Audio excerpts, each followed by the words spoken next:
Es ayudar al ambiente, ayudar a los productores, ayudar a los consumidores y ayudarnos nosotros mismos, como en la parte académica también.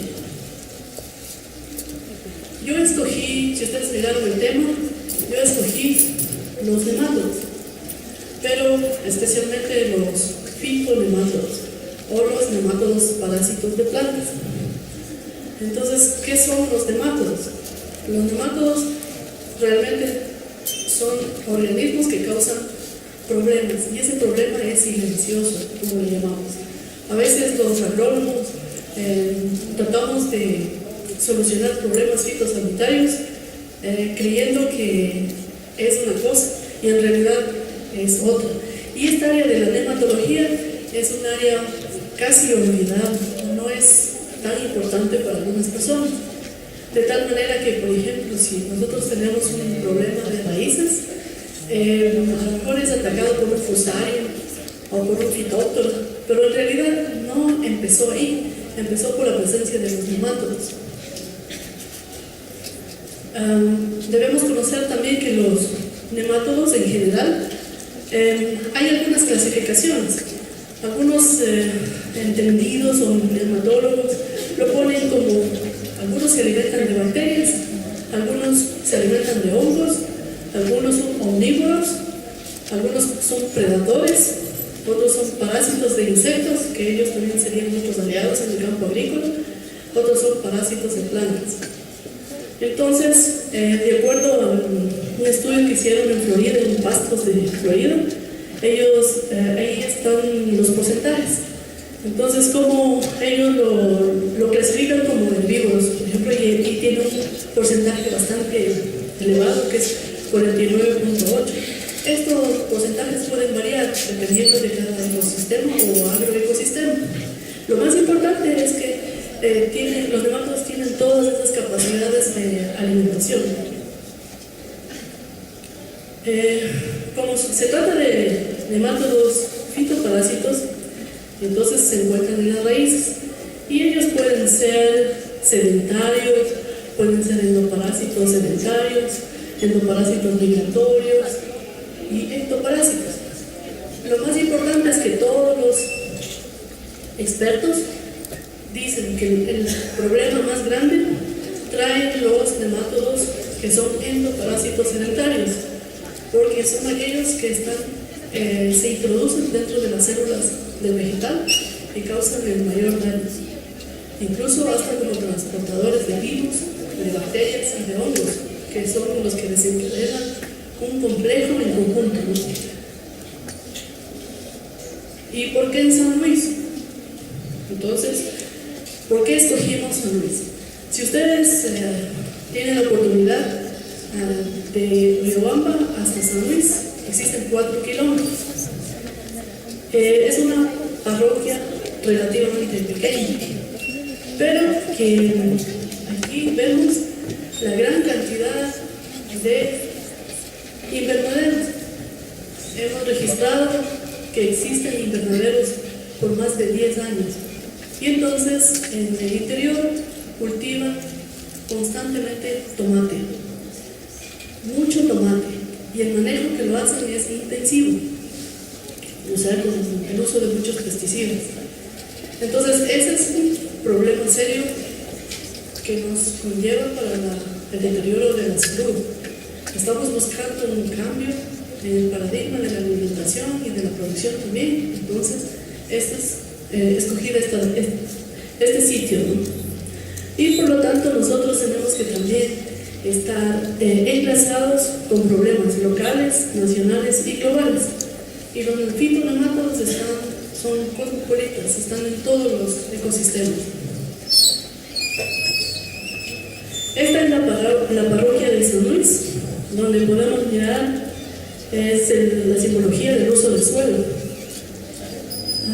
La zona poblada es la parte roja y la parte verde, la menos verde, esa es la producción agrícola. Como ustedes pueden darse cuenta, es el área mayor dedican a la producción de tomate y de otras hortalizas también. Estos datos fueron aportados por la Junta Parroquial cuando hicieron un diagnóstico para cada una de las parroquias. Entonces esto está registrado a partir del 2012. Probablemente algo cambió en porcentajes, pero de todas maneras en el área agrícola es de 73.3%. Y aquí vemos los cultivos que se dan en mayor cantidad en San Luis. Tiene lechuga, tomate, cilantro y otros.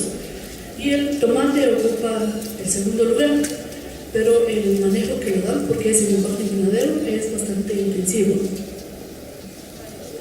También, ¿y por qué meloidogina? ¿Por qué escogí el nemátodo meloidogina? En un análisis que hizo un tesista, parte del proyecto, él hizo conteos de nemátodos, porque es un nemátodo que produce agallas en las raíces.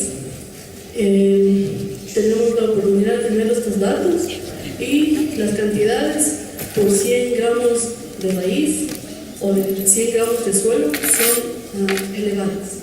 Por lo tanto, ya existe un problema serio fitosanitario que tiene que ser resuelto. Ahora, si nosotros miramos meloidogina, esta es la hembra.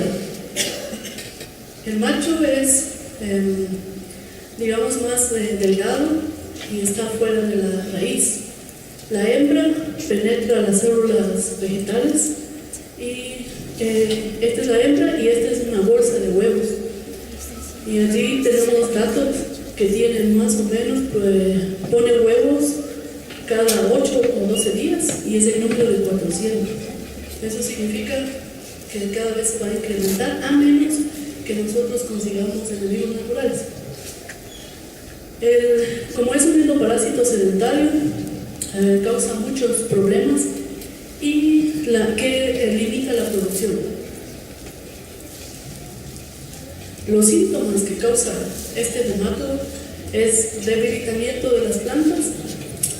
Aparentemente la planta tiene deficiencia de nutrientes, son cloróticas, a veces tienen incluso síntomas como que le falta fósforo, las hojas son moradas, a veces tienen enrolladas, son pequeñas, a veces hay manchones en el cultivo y tienen por supuesto lesiones en las raíces. Es probable, altamente probable, de que encuentren infecciones bacterianas y fungosas, pero que por sí solos los hongos y las bacterias no hubieran provocado, a menos que hieran la raíz. Como este nemátodo tiene un estilete, lastima. Entonces es una puerta de entrada a otros patógenos.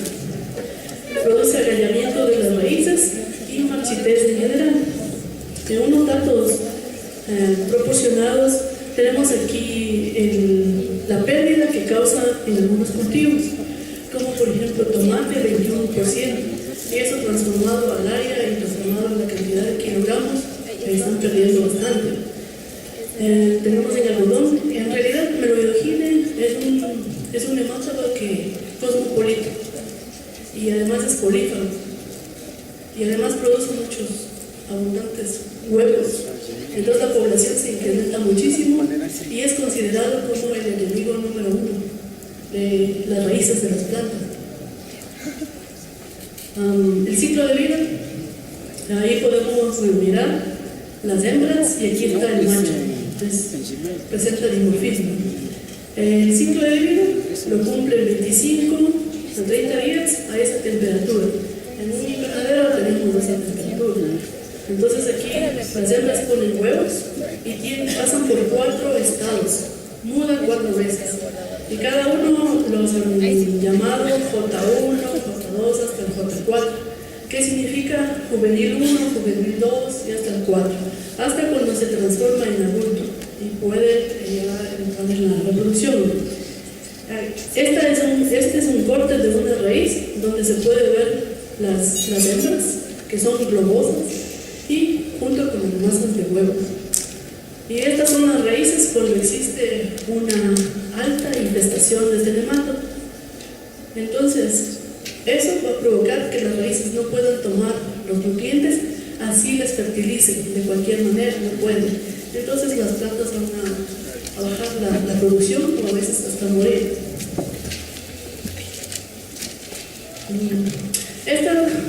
Justo esta semana, el lunes creo que fue, ya no me acuerdo porque a veces pierdo la noción de tiempo por no quiero dar datos. Tomó las muestras el día sábado, junto con los chicos, estamos probando ahora sí enemigos naturales para ver cuál es la forma de proteger a las raíces o a la planta. Entonces este es el control y este es una raíz que, sin embargo, de tener agallas, tiene abundantes raíces también, que cuando se aplica un biopesticida, digamos aquí un bionematicida, probablemente no le va a eliminar totalmente, ¿no?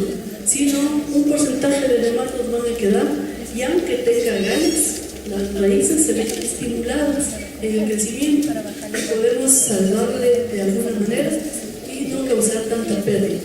Ahora la cuestión es que los ecólogos, y estamos conscientes y participamos de ese concepto, no hay que eliminar a ningún organismo porque todos forman parte de una cadena alimenticia, y que cuando se rompe la cadena alimenticia empiezan a provocarse, a generarse otro tipo de problemas. Entonces se trata de bajar el número de nemátodos en el suelo, ya sea a las hembras es un poco difícil porque están dentro de las células de las raíces, pero a los machos y cuando estén juveniles recién sí se puede controlar de alguna manera. Entonces bajamos la tasa de población, por lo tanto podemos contribuir con una mejor producción. Ese es el testigo. Como pueden ver, aquí tiene pocas raíces, tiene nódulos o agallas, pero no le deja desarrollar más raíces. Entonces las plantas van a ser más chaparritas, ¿no?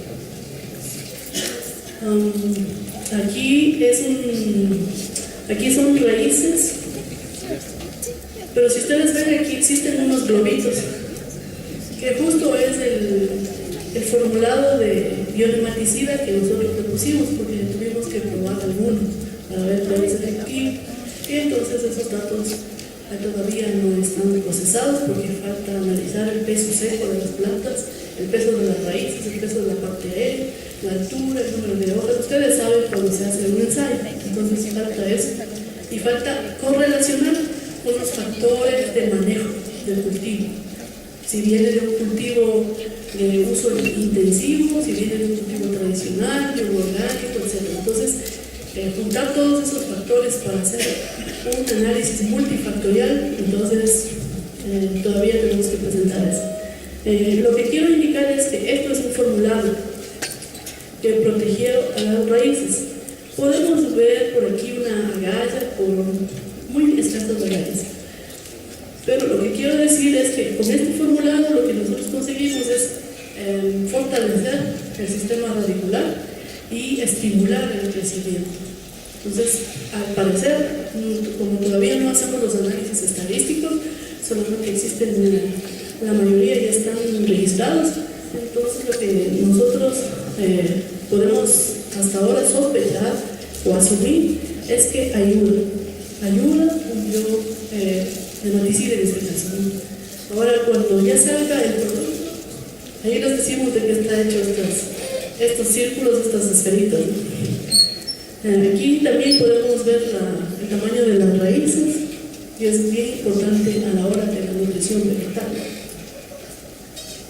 Ahora, ¿cómo se produce la relación planta-nemato?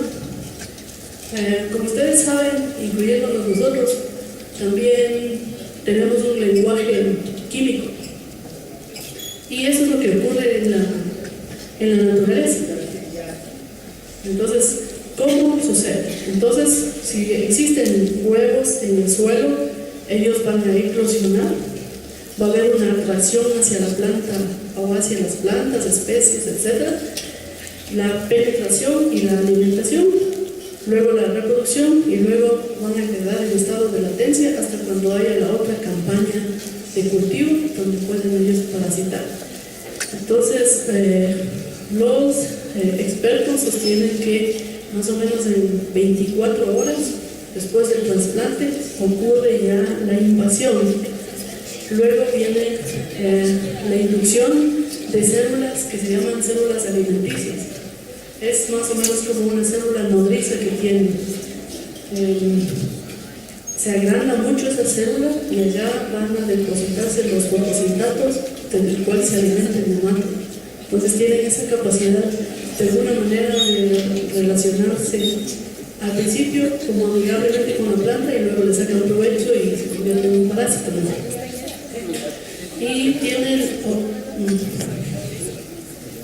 y aquí tenemos ya una raíz con el parásito, con el nemátodo en el interior. Para controlar los nemátodos generalmente se utilizan pesticidas o plaguicidas de origen sintético.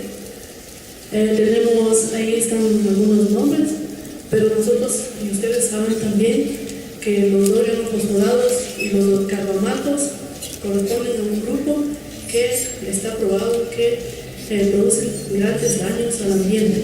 Por lo tanto, se están retirando del mercado para sustituirlos o reemplazarlos con otros. Entonces, una alternativa son productos biológicos.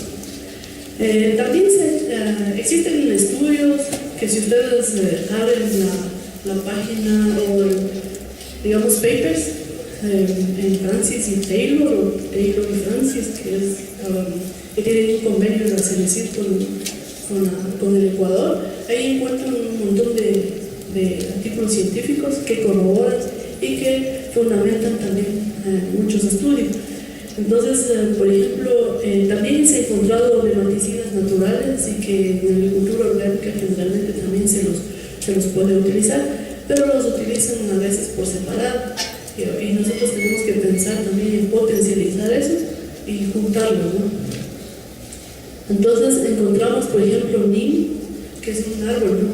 ¿Sí conocen el NIM? Azadiracta es el nombre científico de la familia Meliaceae y existe en la parte tropical. Utilizan como ornamental. Si ustedes van al Sport, toda la avenida o muchas avenidas están hechas con ese árbol, y entonces ese árbol no es alimentar, no sirve como alimento para insectos, se ven intactas las hojas, entonces eso se asumió que algo produce, por eso es que las plagas se comen. Entonces ya existen preparados incluso con NIM para combatir insectos también, pero también para nemátodos. Eso es lo bueno, ¿no? Tenemos el tagetes. ¿Conocen el tagetes? O la flor del muerto que se llama. Sí conocen porque se utilizan algunas plantas ornamentales. Lastimosamente no traje algunas fotos de eso, pero nosotros tenemos varias especies de tagetes aquí en la provincia. Los norteamericanos utilizan tagetes pátula. El marigold, ¿conocen el marigold? Ese es de tagetes. Pero en Estados Unidos utilizan tagetes pátula columeta. Pero nosotros tenemos algo mucho más efectivo que el tagetes pátula y es el tajete minuto, que si alguien conoce en la sierra se le conoce con el nombre de chincho. Se utiliza en la gastronomía, yo no sé mucho, pero lo utilizan para algunos platos. Y además es un aliado de la agricultura también. En Estados Unidos y en Europa y también en Brasil utilizan crotalaria, que también es súper importante.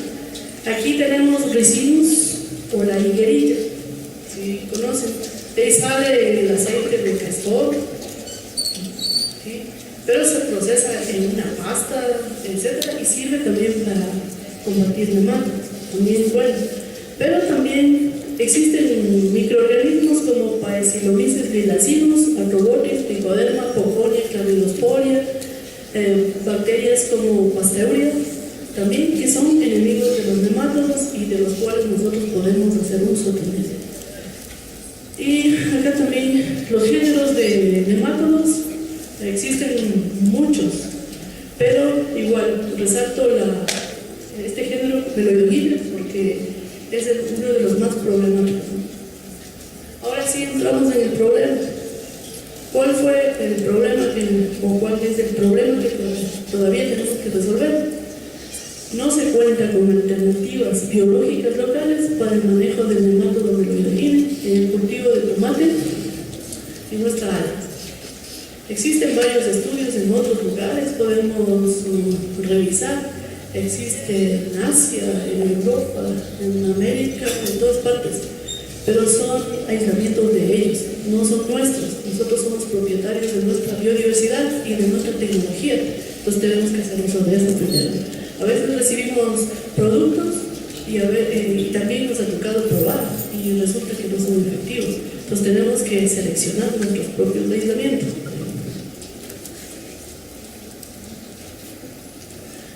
Los problemas menores que llevan al problema mayor. Eso es si yo me planteo los problemas más minuciosamente, dentro de la factibilidad posible, ¿no? Porque a veces podemos resolver muchísimo, pero el tiempo, los recursos, no es posible. Entonces, creo que con 4 es suficiente, ¿no? Me pregunto, y nos preguntamos, ¿se dispone de aislamientos con acción nematicida en nuestro medio? ¿En qué medida los aislamientos obtenidos provocan mortalidad en poblaciones de nemátodos en condiciones de laboratorio? ¿Y en qué medida los sustratos sólidos estimulan el crecimiento de los aislamientos seleccionados? Probablemente esta parte parece que está deslindada, pero si yo consigo aislamientos que sean efectivos en el laboratorio, lo que tengo es que escalar la producción. Entonces yo tengo que probar con sustratos que sean de fácil adquisición en nuestro medio. Por ejemplo, la experiencia en Chile, en Guinea. Entonces ellos, por ejemplo, producen encalcinato de sodio, esas son unas esferitas. Para ellos es barato, pero para nosotros es caro. Pero nosotros tenemos otras cosas bastante interesantes de las cuales podemos usar. Entonces, la realidad nuestra es la que nos hace ser creativos. Y finalmente, ¿en qué medida los aislamientos seleccionados ejercen un control? Ya, pero en el cultivo de invernadero. Entonces, con eso nosotros creo que estamos respondiendo desde el inicio hasta el final. Sacar un producto, pero que sea probado ya en el campo. Y también damos estos diapositivas en adelante, hasta cierta diapositiva voy a pasar rápidamente. Porque si nos ponemos a analizar cada uno, también tiene su propia fundamentación y filosofía, ¿no? Tenemos que llegar a una agricultura sustentable. Debemos conseguir alimentos inocuos, eso va a ayudar a tener una seguridad alimentaria.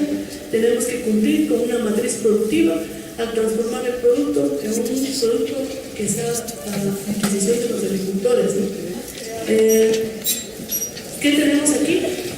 Tenemos un banco genético rico, por ser un país mega diverso. Entonces, no solamente cuentan con el número de especies de animales, de vegetales, sino también somos como que millonarios de microorganismos, ¿no? Que pueden ser utilizados para muchas cosas. Y todo tiene que estar, tenemos que conocer nuestros agroecosistemas, que es diverso también, la biodiversidad microbiana y fundamentándonos en la legislación también. En los resultados debemos conseguir una biodiversidad nematófaga determinada. Entonces, los hongos para mí es la línea, porque con enemigos podemos trabajar muchísimo, los enemigos de los nemátodos, pero eso también no es tan factible porque no podemos alcanzar y solucionar todo a la vez, sino ir de a poco. Tenemos que tener aislamientos efectivos hasta llegar al pesticida. ¿Cuáles van a ser los beneficiarios inmediatos? Los agricultores, la salud y el ambiente, y el aporte científico generado de la investigación. Los efectos: tenemos el fomento del control biológico, agricultores instruidos, agroecosistemas mejor manejados. Y los mediatos: tenemos que alimentar o incrementar un banco genético microbiano que ya existe y que necesita añadirse más. Tenemos la salud humana y ambiental mejorada y los agricultores con menores riesgos. También tuvimos que leer bastante legislación en cuanto a pesticidas, eso del buen vivir y todo eso. Desde nuestro punto de vista y desde nuestro trabajo queremos contribuir con eso, ¿no? Porque ustedes saben que buen vivir, eso es particular.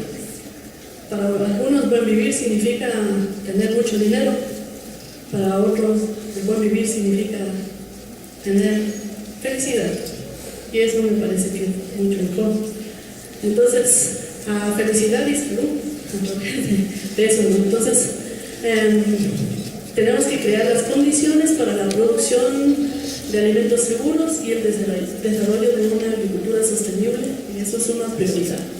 Entonces, eso está en la Constitución de la República y en la transformación de la matriz productiva de centrales declarada en el 2012. Ese es el marco filosófico. El marco legal igual se refleja en la Constitución de la República sobre alimentación, salud, etc., ley del consumidor, ley de gestión ambiental, etc. Y aquí lo único que puedo indicar que está en el artículo 15, literal primero, en cuanto a la legislación ecuatoriana del uso de plaguicidas y sobre los derechos del buen vivir. Ahora, también tenemos otra fundamentación, que es el mercado mundial de bioplaguicidas. Eso representa dólares. En la información de Wagner Bettiol, que es brasileño, él concluye e hizo los estudios que existe para el 2017 y en adelante, existe una creciente demanda de productos orgánicos. Estos tienen que ser de bajos costos, y lo bueno es que este tipo de investigación y el tiempo es menor, ¿no? Ahora, los enemigos naturales de los nemátodos y de meloidogine, por supuesto, han encontrado hongos como Poconia. Cuba, existe un investigador bastante respetable que es Leopoldo Hidalgo, que ha estudiado muchísimo a este hongo Poconia. Existe productos incluso de compaxilomyces, existe tricoderma, que también sirve para otras cosas, ¿no? Para combatir enfermedades, sirve para combatir nemátodos, sirve como biofertilizante también. Tenemos tagetes, pasteuria y atrobotas, ¿no? Aquí está el NIM, y aquí está tajete minuto. Sí, le he puesto al menos dos.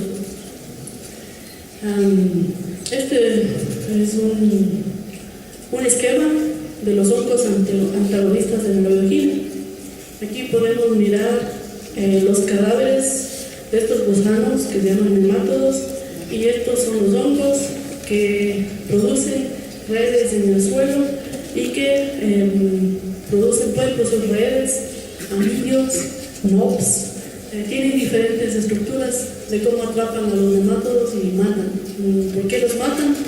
En la naturaleza existe esta condición solamente porque necesitan nutrientes, no son como los humanos, matan por matar.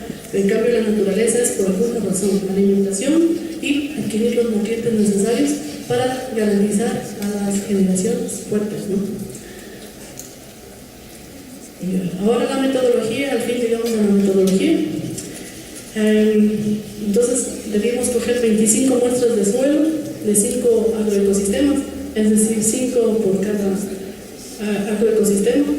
Luego tenemos la obtención de nemátodos trampa, luego tenemos los aislamientos con características nematófagas, tenemos que hacer la prueba de mortalidad en poblaciones de nemátodo blanco. Tenemos la producción de unidades formadoras de colonias en sustratos sólidos de los aislamientos seleccionados, y luego finalmente tenemos ya la prueba en campo. Esta es la provincia de Chimborazo, y estos son los lugares donde se obtuvieron las muestras de suelo.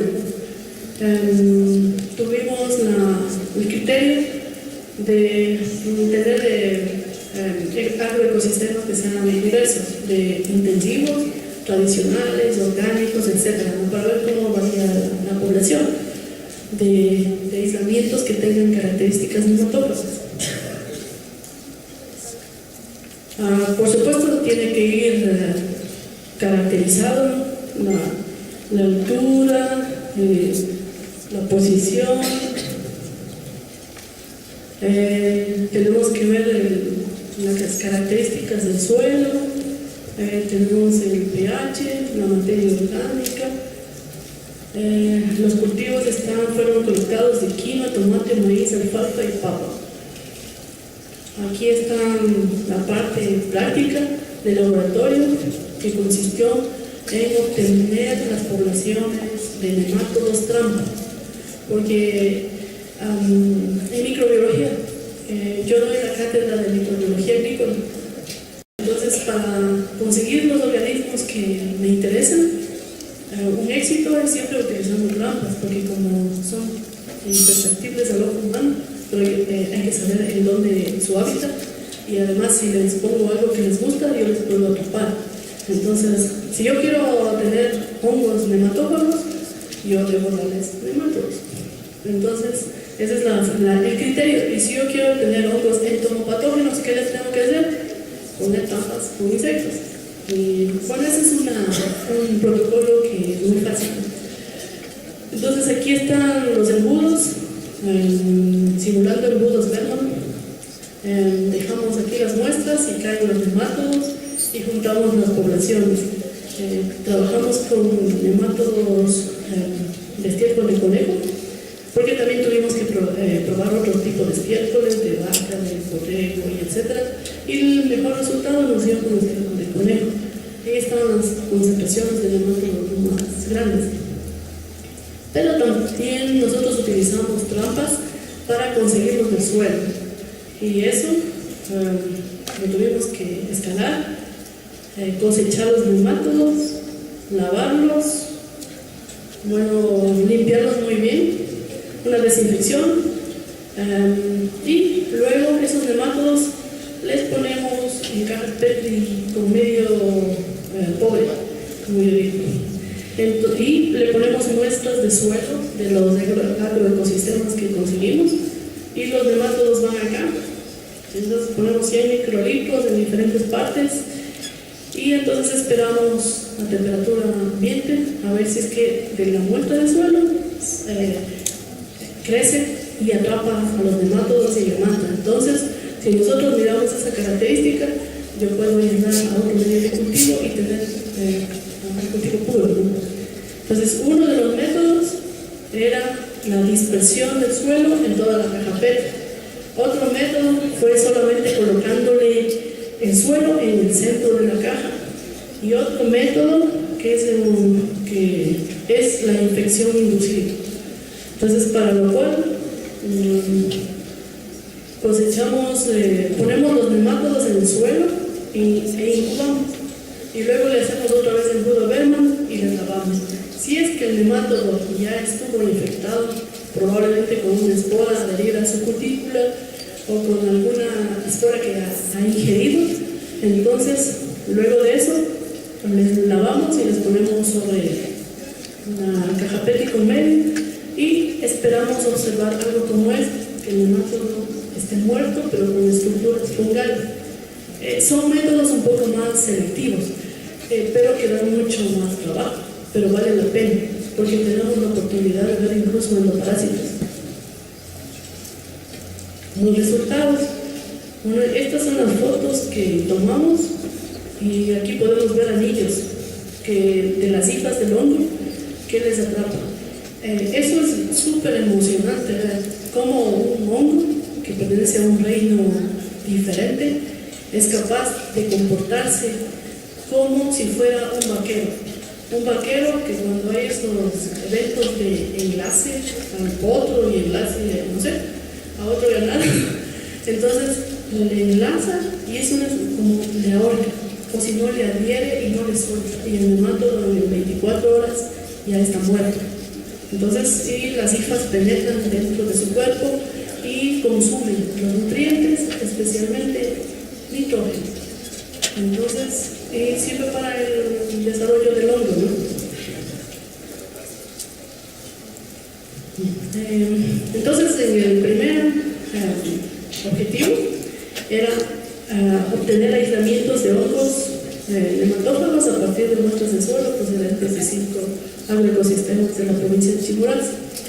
Aquí podemos ver otras fotos de hongos. Los métodos eran más selectivos.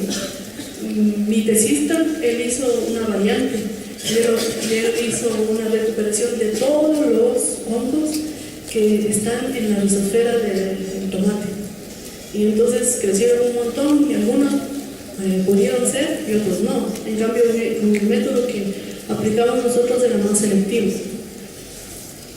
Aquí está el número de aislamientos que obtuvimos a partir de los suelos, y esto lo que significa es agroecosistema 1, agroecosistema 2, 3, 4 y 5. Aquí está el método 1, 2 y 3, y así con todos los suelos. Y podemos llegar digamos, a estimar que en este caso el agroecosistema 2 correspondía al agroecosistema de tomate cultivado bajo invernadero. Nosotros comprobamos lo que sospechamos, que un agroecosistema manejado intensamente con pesticidas disminuye la población de organismos benéficos. Entonces nosotros no conseguimos con hongos nematófagos aquí. En otros agroecosistemas, este nos parece que era de quinoa, de alfalfa, de papa, y ya no recuerdo de qué. Lo más importante es que en los otros agroecosistemas sí existen aislamientos, sí tuvimos la oportunidad de tener aislamientos efectivos contra nematodos. Entonces, al hacer el análisis de varianza, obtuvimos que para el factor A, que correspondió a agroecosistemas, es significativo. Es decir, que sí influye el tipo de agroecosistema en la captura de estos organismos antagónicos. Al hacer para el factor B, que es el método, también fue significativo. Eso significa que yo debo seleccionar el método más adecuado, porque el método me va a decir también el número de aislamientos que consiga. Y el coeficiente de variación fue de 25.7, que es importante. Ahora, para hacer la prueba de Tuque, al 5%, aquí he puesto ya los agroecosistemas. Miramos que para el factor A, agroecosistemas, tenemos el agroecosistema de alfalfa y de maíz proveyeron la mayor cantidad de hongos nematófagos. A diferencia del tomate, que tiene menor valor, aquí está al revés, el menor valor, 0.71, que no se obtuvo hongos nematófagos. Probablemente se debe a que tanto el maíz como la alfalfa en nuestro medio lo hacen mediante cultivo tradicional, no es intensivo. Pueden aplicar algún pesticida, pero no como en tomate. Y en la papa sí utilizan algo más de pesticida. Aquí nosotros hemos preguntado a los agricultores de la zona papera, de Ilapo para arriba. Ellos utilizan 8 aplicaciones por campaña. Si nosotros nos vamos para el calcio, utilizan 14 mínimo aplicaciones por campaña de cultivo. Entonces, prefiero comer las papas de Chimborazo. Los del calcio son famosos porque producen mucho, tienen una mayor producción, pero es muy forzada y entonces con alta cantidad de insumos. En el caso del factor B, tenemos que el método 1, el 3 y el 2 resultaron ser iguales, ¿sí? Con el mayor número de aislamientos versus el suelo depositado en el centro de la caja, ¿no? ¿Por qué? Porque cuando nosotros averiguamos eso, existen ya esas metodologías, pero a la hora de aplicar nos encontramos con algunos problemas. No da igual que los nematodos sean puestos alrededor de la caja en sitios limpios antes que cuando se le pone el suelo disperso en toda la caja. Siempre va a haber otros hongos que van a camuflar todo eso, ¿no? Entonces a lo mejor el aislamiento que yo hago no es limpio, no corresponde. Entonces se puede alterar los datos, ¿no? Ya eso, la identificación. Ahora para la identificación, lo bueno de estos hongos es que como no son tantos, son como más de 200 especies nada más, pero los que prevalecen en los agroecosistemas sobre todo es Archaeopteryx o Oligospora, pero podemos conseguir también aquí Verticillium, este es Archaeopteryx, Dactylaria, Dactylela, y uno de ellos probablemente sea el más exitoso. Entre las especies identificadas tenemos Archaeopteryx, Dactylaria, Dactylela, Trichoderma, Paraxylomyces, y yo le puse con otro color. ¿Por qué razón? Porque es un adelanto de los resultados que voy a presentar en otra oportunidad, porque estos hongos fueron conseguidos, digamos, los más interesantes en ese entonces. Pero yo quería probar al leer los papers. Está registrado que Pleurotus striatus también es nematicida, ¿no es cierto? Pero la forma de cómo mata es algo interesante, es a través de toxinas. El hongo crece y produce NOx, que se llaman unas estructuras como clovitos, en cuyo interior están las toxinas. Cuando los según los papers he encontrado que inmoviliza los nematodos en 1 hora, pero yo hice mis lecturas en 24 horas. Si yo tengo un biopesticida que mate en 24 horas, es más que suficiente. Pero todo lo bueno a veces se dificulta con la producción para el efecto, para que sea nematicida, ¿no? Entonces, si yo quiero utilizar Pleurotus y yo me fijo en la toxina, tengo que extraer la toxina.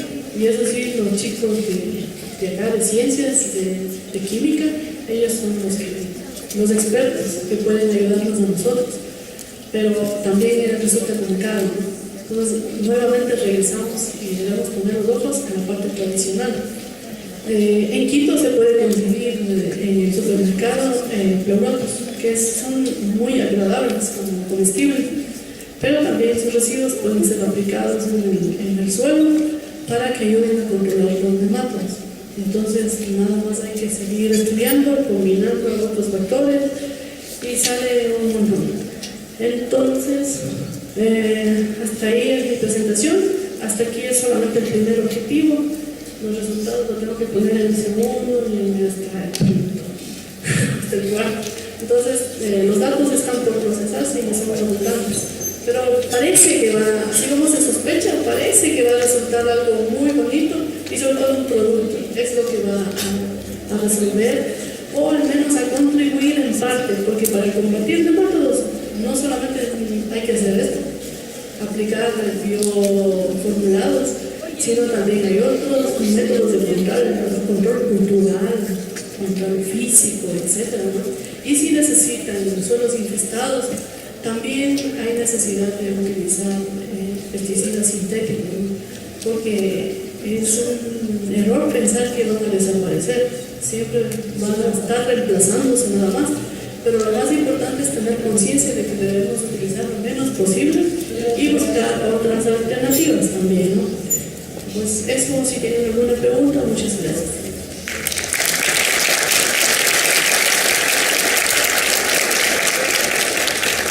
Se usa el estiércol de distintos animales para abonar, pero ahora yo me estoy preguntando si acaso uno no está expandiendo ahí los bichos también al mismo tiempo.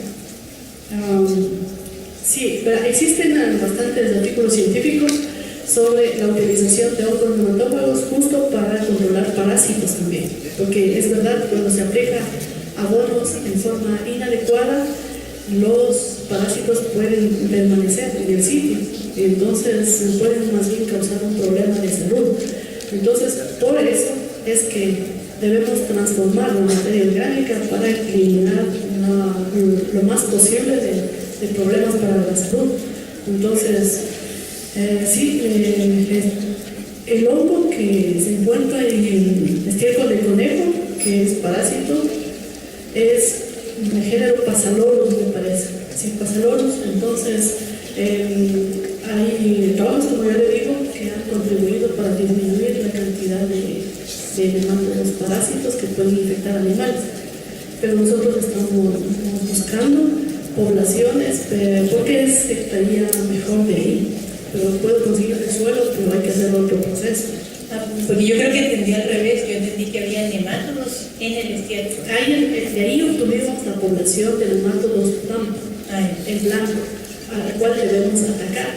Pero también obtuvimos de suelo. Y mi tesista obtuvo de las agallas de meloidogina. Entonces, cuando nosotros tenemos presente los 6 principios de biología, los 6 fundamentos de biología, entonces, y los papers también dicen que han hecho también estudios de algunos científicos en Panagrelus redivivus, es un género de nemátodo que se utiliza en cierto campo. Y entonces ellos hacen los estudios en Panagrelus y le infieren en meloidogina. Nosotros hicimos estudios en Phasalurus, que es el nemátodo de los estiércol de conejo, y vale para meloidogina. Pero también lo mejor también es estudiar en meloidogina mismo. Y entonces el chico tesista es el que ya acabó su tesis y está igual procesando y hacer su sustentación exclusivamente en meloidogina, y es transversal. Ustedes saben que cuando se estudia una levadura, muchas cosas funcionan muy para aplicar nosotros. Entonces, los 6 principios de la biología nos sirven en todo momento. Y como hay que también decirlo, cuando uno se pone en los zapatos de él, nosotros podemos entender mejor las cosas. Y yo siempre les digo a los chicos, a veces tenemos que ponernos en los zapatos del enamorado, de la enamorada, del esposo, de la esposa, del vecino. Ahora, dentro de nuestro punto de vista de la profesión, tenemos que ponernos en los zapatos de las plantas, en los zapatos del ecosistema, en los zapatos de los microbios, para entender su fisiología, morfología y sobre todo sus relaciones dentro del medio, y cómo ocurre para hacer uso a nuestro beneficio. Es lo que ha estado pasando. Buenas tardes, muchas gracias por su presentación. Y tenía una pregunta sobre cuando el nemátodo ya entra, como decir, a la raíz, y la raíz está infectada, crea la galla. ¿Se puede decir, o hay estudios que lo confirman, que dependiendo de la altura del nemátodo que infecta en la raíz, tiene repercusiones, yo que sé, a menor altura la repercusión es mayor, o existe algún tipo de estas relaciones? A menor altura de esto. O sea, solo es una hipótesis que se puede correlacionar el lugar de infección del nemátodo con el número de agallas o el número de huevos que pueda poner. Bueno, en realidad no sé que hay algunas situaciones, porque, por ejemplo, en Centroamérica hacen estudios con meloidogina mismo, pero en café. Y ellos han sacado, por ejemplo, que las poblaciones de nemátodos siempre se habla de un moral económico en plagas. Por ejemplo, existen 5 insectos que pueden causar daño económico. Entonces, cuando se cuenta en el campo que existen 5 insectos por planta, entonces es una alerta que hay que hacer una aplicación de algo o alguna medida. En el caso de nemátodos no es tan fácil. No se cumple un plan económico. Pueden estar presentes 2, pueden estar presentes 5 o 30, que el peligro es la parte indirecta, no solamente que invaden la raíz, sino que pueden transferir hongos y bacterias que son patógenos, y con eso se incrementa el problema. Entonces, yo de acuerdo a hay un francés que no recuerdo el nombre, que hizo un estudio bastante grande en café. Entonces él llegó a la conclusión de que el estado fenológico de los cultivos son los que determinan la presencia de mayor o menor cantidad de nemátodos. Eso es inferible y es lógico, porque debe existir la planta en el estado adecuado, porque sus raíces producen exudados atrayentes hacia los enemigos naturales, que en este caso serían los nemátodos, o también a enemigos de los nemátodos. También ocurre. Entonces, cuando ya, por ejemplo, una planta vieja de cualquier cultivo, ya se ha producido destrucción de las raíces, ahí se encuentra menor cantidad de nemátodos en el suelo. Entonces, lo que quiere decir que saben el momento adecuado y en el lugar adecuado para infectar. Y todo se produce por comunicación química. Entonces, así como las plantas repelentes, como lo que yo no sé, se utiliza para controlar nemátodos, deben tener una sustancia química que sirva para matar, paralizar o atentar los nemátodos. También el resto de plantas sirven mejor para atraer. Entonces, ahora la altura donde se cultiva o la altura de la raíz. Pues tenemos la zona de diferenciación, que son las zonas de los pelos radicales.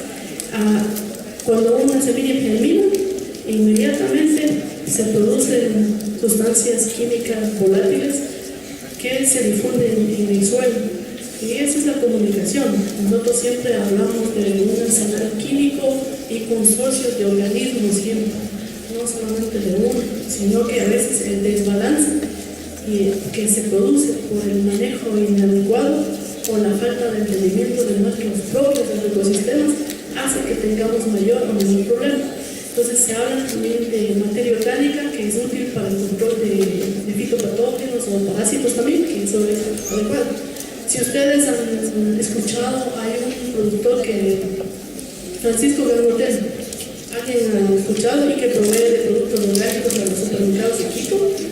Él tiene el dicho: no se vayan a santiguar, porque yo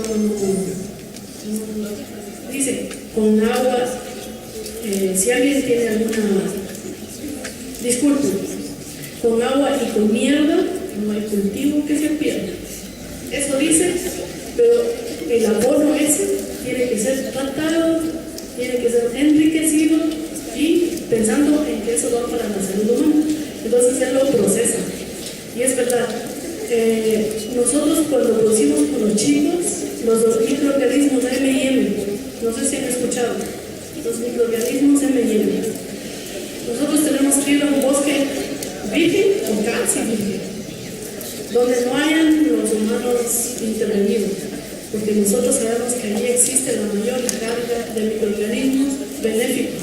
Pueden ser micorrizas, pueden ser bacterias, etc. Nosotros lo transformamos eso en inóculo para hacer bioestimulantes, biofertilizantes y también controladores. Entonces ayuda mucho, por supuesto, pero tiene que ser manejado. Bueno, buenas tardes. Una pregunta. Disculpe, los nemátodos tienen mecanismos de defensa.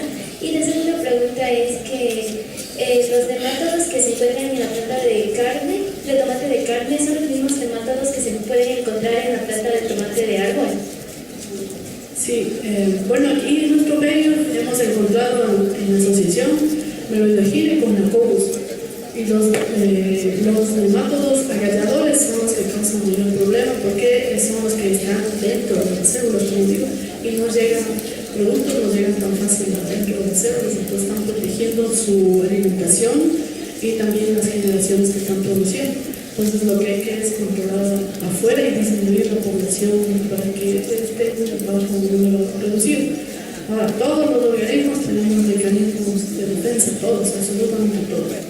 Entonces, pero en el caso, por ejemplo, del meloidogine, es un nemátodo cosmopolita, que está en todos los cultivos, le gusta, me parece que casi todas las plantas le gustan, puede permanecer en malezas, entre comillas malezas que crecen dentro de los cultivos, y entonces pero mecanismos de defensa en la parte sensorial. Ellos, como tienen movilidad en la parte acuosa del suelo, ellos tienen unas estructuras que se llaman anfibias, que son las que detectan. Si nosotros hacemos alusión a los gatos tienen vibrisas, ¿no es cierto? Que son los que sienten las bolitas, sienten. Y entonces, otros organismos también tienen mecanismos sensoriales. En el caso de los nematodos son las anfibias. Entonces, eso va detectando, se aleja, si es que tiene que alejarse porque tiene su movilidad. O también puede caer porque también existe la otra parte de la relación presa. Tal vez sí haya alguna sustancia química que también pueda inhibir contra los hongos, no únicamente que los hongos les puedan atacar. O sea, me refiero a que si también existe algún factor inhibidor para los hongos. ¿Para los hongos o para el nemátodo? Para el nemátodo, o sea, el nemátodo que emita una toxina para los hongos. Si existe o había posibilidad o no. Claro, ellos pueden, en el caso de los fitoparásitos, ellos tienen un esqueleto, una aguja con la que lastiman las raíces. Pero en el caso de otros nemátodos, de ley, ellos se alimentan incluso de hongos, de bacterias y todo. Los nemátodos, un porcentaje menor, es muy importante dentro de los ciclos bioquímicos. Entonces no les veamos solo como enemigos. En este caso, cuando la población ya es elevada de los fitoparásitos, ahí sí es un problema. La inmunología es un problema mundial.